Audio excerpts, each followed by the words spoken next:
Hi guys, so this is what we're going to be doing to start our top for our North Shore sew along. Right now I am going to be doing specifically the S hook back, but the U back is going to be very similar to it, and they all have very similar steps in them so you can follow along, and there will be certain times where I tell you this is very specific to the S hook or this is where you would change to do another top. But that's what we're going to be doing today. So I have all of my pieces cut out. It does feel like a lot of pieces, but just persevere when you're cutting all of them. You're going to need your front lining, or your front and your lining. These are your backs, the front and the lining as well. You're also going to want this guy right here, which is going to be for your S hook, or if you're doing the tie back. So if you're doing the U back, you're not going to need this piece. That's just something to keep in mind.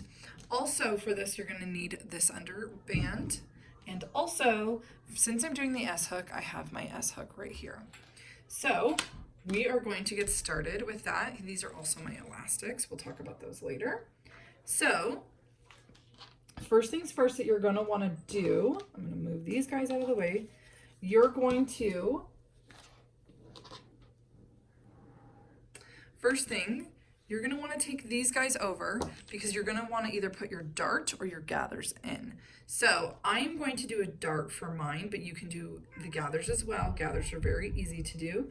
So what you're going to want to do, I turned mine inside out like this, and I took my pattern, if you can see right here, I actually cut out where the dart was, and there's gather lines right there if you want to do the gathers, but I cut out my dart line so then I could take this to my fabric, lay it right on top like that, and then I just took a piece of chalk and I marked where my dart was. And so I did that on both of my fronts, and I also did it on both of my linings. Now remember, the lining is a different pattern piece. You're gonna need to grab that instead. So here's my lining piece, and so I did the same thing on my lining. For me, it's a lot easier when I go to my sewing machine to sew that. So that's something you can do. It might be really helpful for you. So first things first, either take this to your machine and do your darts, or take this to your machine and do your gathers. Once we've done that, I'll show you the next step. Okay, so now you should have gone and done all of your darts or your gathers. If you've done darts, they're gonna look kind of like this, as you can see. So now this is the part, if you are going to want to put swim cups or anything like that in your top, this is where you need to kind of pause and take a second. So right here on the sides of our liner, I'll take this and let you see it. So this is from the right side. I know it's kind of hard because it's just a solid black fabric, but here is from my right side. So as you can see, there's my dart. This section over here where it kind of tails off right here, this is where you're going to want to turn this over. So here's my wrong side, and we're going to take this and you're going to want to turn that in about 1/2 of an inch. And it's kind of got a curve to it, so it's a little bit harder, but that's what you're going to want to do. And you're going to want to take that over to you can either do a cover stitch machine or you can do a zigzag stitch, whichever one you're more comfortable with. And I'll hold this for you. So this is where I've done on this one. So here is the wrong side if we're looking at it. Here's the right side once you've gone on that edge right there.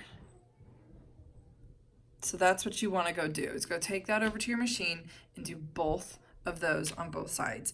And that's just so that later on it has a really nice edge to it, and we'll come back to that once we're constructing the top and everything. But right now, this is what you need to do if you're planning on putting in some swim cups.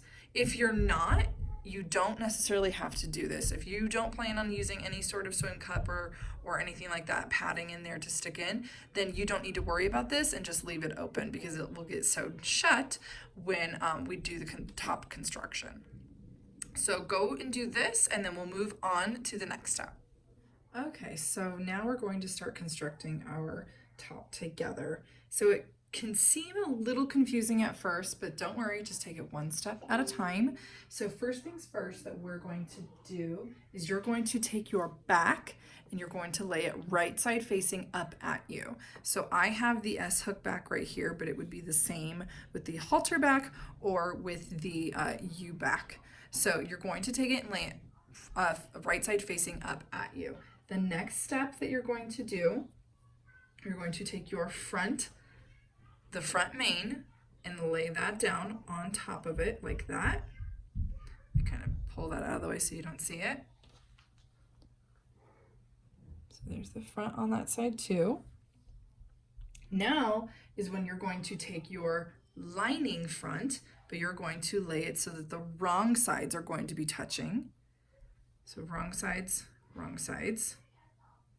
And remember, we hemmed this side, and so it's not going to line up perfectly. If you didn't hem this side, don't worry about it. Just make sure that lines up on that side. But again, right side facing up at you, so the wrong sides are touching. So then the very last piece is going to be your back lining.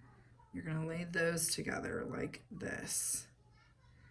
Now, important thing when we go to sew this together, now remember, so if you're getting a little confused on that back lining piece or the back pieces because they look so similar, the back pieces, the side seam is taller than this S hook back or the U back. So that's kind of something important if you're using these pieces because it can get kind of confusing which way they go. This is the side seam because it's wider. So now we're going to take this and we want to sew those edges together.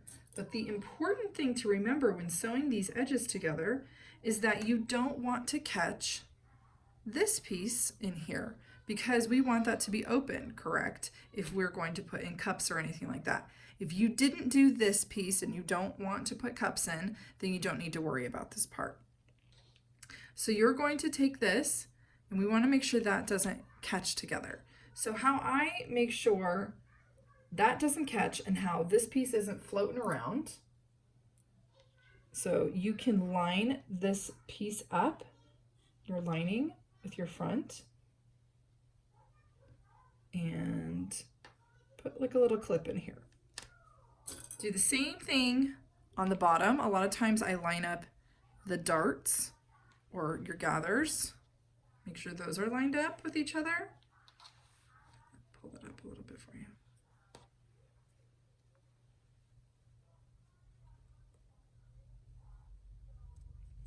To line that up, clip it with my front, because now I know that's not going to move around on me. It's not going to fall out or anything like that. So your job is to go and sew these three, even though there's 4 layers, there's only 3 over here, these 3 layers together right here. Your 2 mains and your 1 lining. That's going to be what we do next on both sides of these. So go do that, and then we'll move on to the next step. Okay, so now that we've gone and sewn our side seams right here, now is going to be the time we can kind of start opening this up. It's going to start looking like a top. So you're going to undo that clip. There we go. So there's that side. Let's close that one. And this side,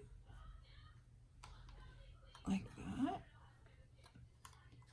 So if you look, it's starting to look like our top. Now with the S hook back and the halter back, this is going to lay nice and flat for you. But if you're doing that U back, it kind of, it lays a little funky, but don't worry, you're still working the right way. So now what we're going to do is you need to take this over to your machine and we're going to baste the layers together.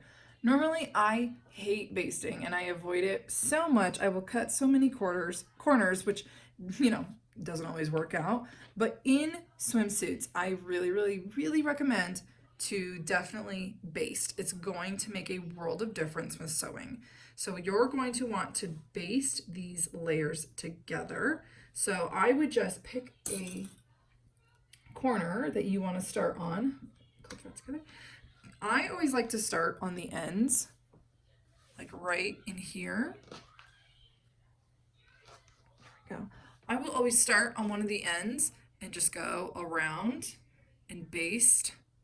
You don't have to baste the top right there, but just go up and then baste, baste, baste, baste, baste. When you get to this spot right here, I do recommend basting this guy down, because just because we're closing the top right here or closing that right here, this is still open and it's going to make it much easier. So just remember to baste that down as well. So you're going to go all the way around and baste around all of that. You can baste the bottom as well if you would like. Once you have done that, we will get to move on to the next steps, which is going to be elastic, which can be very intimidating, but no worries to be intimidated. So first and foremost, let's just focus on basting those. Okay guys, so you have gone and basted your front and lining together, and at this point is where you need to baste your shoulder seams. It's going to really get the fit of your swimsuit perfect for you. So you need to try your swimsuit on, which can be kind of funny to do right now because it's in pieces, but it's well worth the hassle of doing, because once you put it on, you can see where this lies on your bust and tells you if you need to take more out of that shoulder seam or if it's good as is. One of the ways I do it is I will kind of clip the front together so I can try this on. It's also really nice to have somebody to help you who can hold that back shut for you. Doing the pullover options are a little bit easier because the back is already one piece, so you're only holding the front. But even though these might be a little awkward to do, it's well worth doing. So once you have done that, you can baste your shoulder seams together. And now the next part is we are moving on to elastic. So I have printed out the elastic cut chart so we can go over that together, because it can be a little confusing. So I'm going to help you kind of read this chart. So first things first, you want to figure out, we're going to be figuring out, so if this is my top, we're going to be figuring out the arm cycle elastic. That's the first thing I like to do. So reading this chart right here, you are going to look at back arm cycle. So whichever one you cut out, did you cut out the halter or did you cut out the pullover U-back? I cut out the pullover U-back, so I would slide on over, and I know it says pullover or hook, same amount of elastic. I need 2 of them, so that's good. I would go and find it and cut that out. If you did the halter back, you have 2 different options right here. So I would scooch over here. Did I do the S-hook or the tie back or the pullover option? Whichever one you did, you would slide on over, you cut 2 of the S-hook or the tie back. Pullover version, you only need 1. So that's very important to read this chart and flow on over to that. Next, we're going to be doing our neckline options. For mine, I did the deep V option. So I would be in this category right here. I don't need to look at these ones. So for mine, you scooch on over. Did you do the pullover, the S-hook or tie back, or the pullover halter option? Because that's a little bit different than the regular pullover U option. So with that, I did the S-hook option. So I would go here with my deep V, and that's the middle column, S-hook or tie back, and I cut 2 of them. So depending on which one of these you do, the deep V is going to be very similar to the deep V full cup is going to be very similar to the deep V. Full coverage is where it gets a tiny bit different, where you only need to cut out 1 of these because it's already connected on that neckline. So you would read which one, the pullover U, the S-hook and tie back, or the pullover halter, slide on over and find out how much you need, and you only cut 1 of them. The underbust front one is going to be a different elastic. It's 1 inch wide, and you only cut 1 of them, and that's for all of them. So hopefully this chart helps you reading how much elastic you need. So pull them over here. So once you've discovered how much elastic you need, you would cut that out, and I am going to go over to my machine. So depending on which front you did, depends on how many pieces of elastic you have. If you are doing a full coverage front, you will only have 1, 2, 3 pieces of elastic, but if you're doing the deep V or the deep V full cup, you will have 1, 2, 3, 4 pieces of elastic. So that's just something to keep in mind. I like to keep track of everything that I've cut out. So I would take this over to my machine, and you are going to, for the armholes, I would quarter your elastic, just like you do with neck bands and elastic, things like that. Quarter your elastic and quarter your armbands and stretch that to fit. Take that to your machine. Using your favorite stitch, you can do a zigzag stitch, or you could serge it on, but I would turn the blade off when you serged it on. Then, when you are doing that front V, the outside of it right here, you would start at the end. And again, this time, instead of quartering it, I would do thirds. And that just, I would like this. So then I would have this end, and then these 2 ends obviously are the 2 ends right here. That's going to help you. One thing to remember when you are sewing that elastic on, the front, that point right here, you want to stop about 3/8 from that point. That's, I always like to mark it with a pin or use some of my chalk to mark where I'm stopping. And then when I take my elastic, I mark and hold it right there, so I know not to go and sew right into there. That's just something to remember when you're sewing your elastic on. So I'm gonna take my elastic over to my machine, and I'm going to put it all back on, and then we will move on to the next step.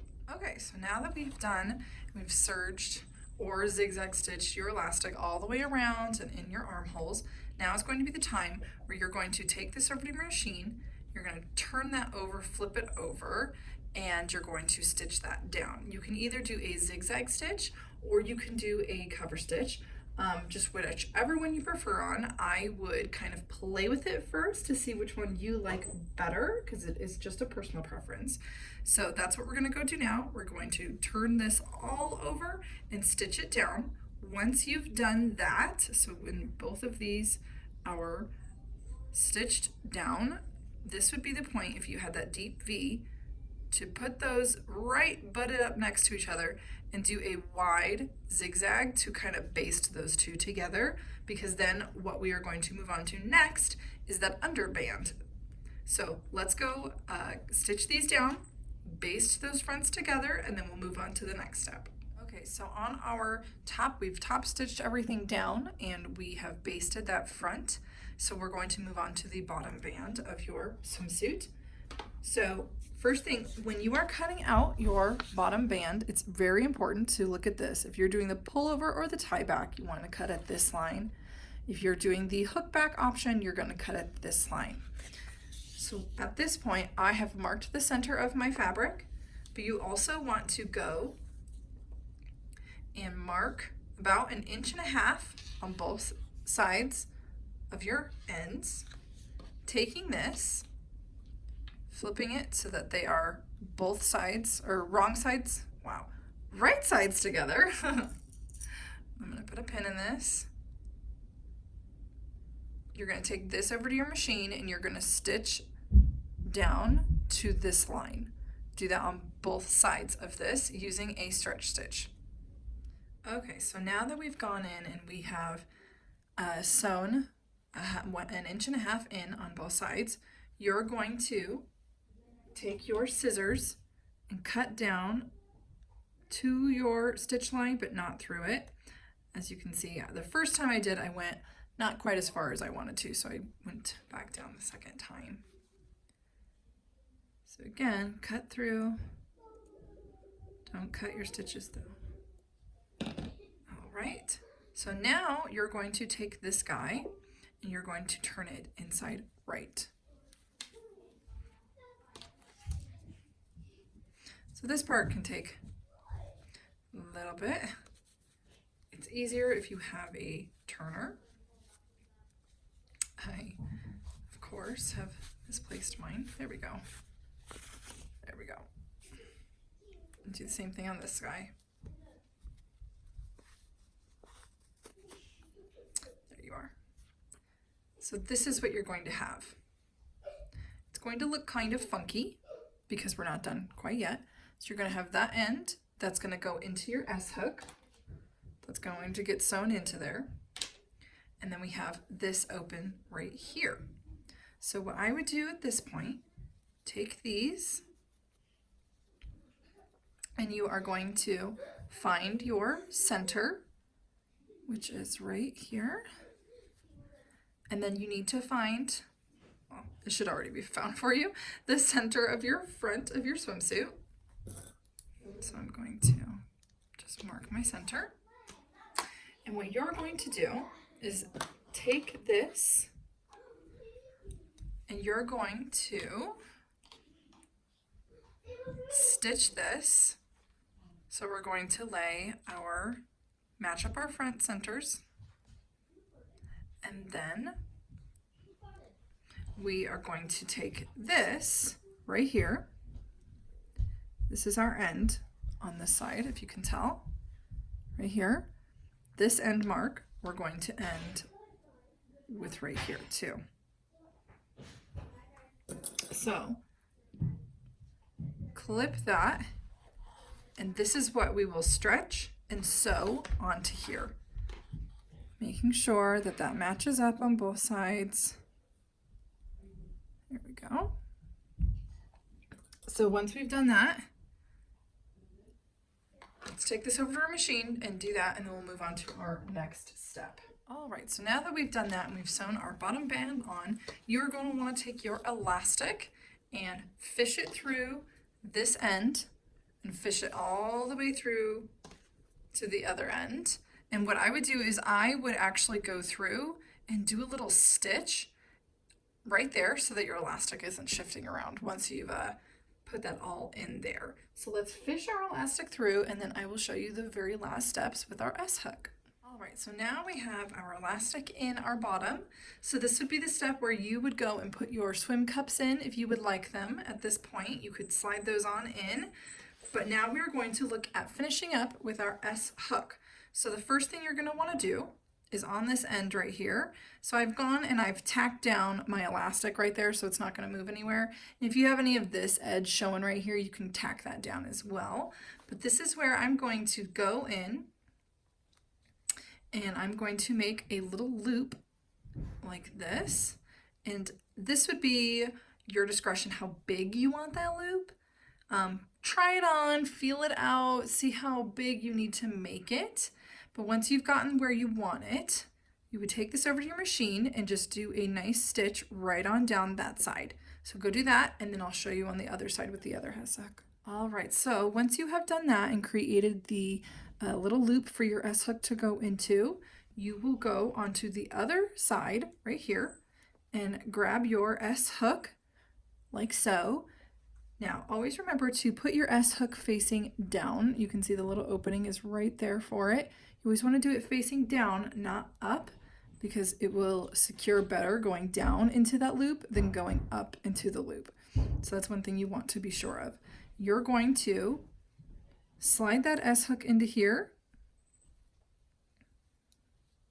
and then take that over. You can cut all your strings off. There we go.